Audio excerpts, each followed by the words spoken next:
টক শোতে কেউ কেউ বলার চেষ্টা করছে যে 5ই মে রাতে কেউ মারা যায় না। একইভাবে 2013 সালের পরে সংসদে দাঁড়িয়ে এসে ডাইনি পিসার যেভাবে বলেছিল ঠিক একই সুরে একইভাবে বলার চেষ্টা করছে। আমি একটু কয়েকটা পেপার কাটিং আপনাদের পড়ে শোনাবো। 7ই মে প্রথম আলো নিউজ করছে যে 5ই মে 2013-তে 22 জন নিহত, গভীর রাতে অভিযানের আগে নিহত সংখ্যা ছিল 11। তার মানে কি, গভীর রাতে পুলিশের অভিযান শুরু হওয়ার আগে ছিল 11 আর এরপর 11 তাহলে কিসের গভীর রাতে? এই কথা আমি বাদ দিলাম।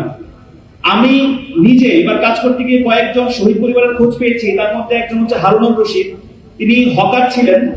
তিনি আল্লাহ লেখা, বিভিন্ন কালেমা লেখা, বিভিন্ন সিরাত এগুলো বিক্রি করতে গিয়েছিলেন ছাত্র চত্বরে, তিনি আর ফিরে আসেননি। যুগান্তর ওনার ছবি আসছে যে উনি নিহত, ওই ওনার ছবি নিয়ে ঢাকা মেডিকেল গিয়ে ফ্রিজারের ভিতর থেকে তার লাশ উদ্ধার করছে তার ছেলে, কিন্তু এই 10 বছর কোনো কথা বলতে পারেনি। সাইফুল ইসলাম নামে একজনকে পাওয়া গেছে যে 5ই মে রাত্রেবেলায় তার ফোন থেকে তার বাড়ি ময়মনসিংহে একজন কল দিছে যে আপনার ভাই গুলিবিদ্ধ হয়েছে, ঢাকা মেডিকেলে আসেন। ময়মনসিংহ থেকে আসতে পারে নাই, 6 তারিখে বা 7 তারিখে আসতে এসে আর লাশ খুঁজে পায় নাই।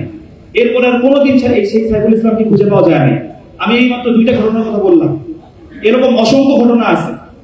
আমি শুধুমাত্র আল্লাহর একটা কোরআনের আয়াত দিয়ে শেষ করতে চাই। তাদের উদ্দেশ্যে বলতে চাই যারা এখন এসে সত্যের সাথে মিথ্যাকে গোপন করছেন। আল্লাহ সূরা বাকারা 42 নম্বর আয়াতে স্পষ্ট করে বলছেন, ওয়ালা তালবিসুল হাক্কা বিল বাতিল ওয়া তাকতুমুল হাক্কা ওয়া আনতুম তা'লামুন। তোমরা সত্যের সাথে মিথ্যাকে মিশ্রণ করো না এবং জেনে শুনে সত্যকে গোপন করো না। আল্লাহর আয়াত থেকে শিক্ষা নেন, আল্লাহ ছাড় দেন কিন্তু ছেড়ে দেন। সবাইকে দর্শন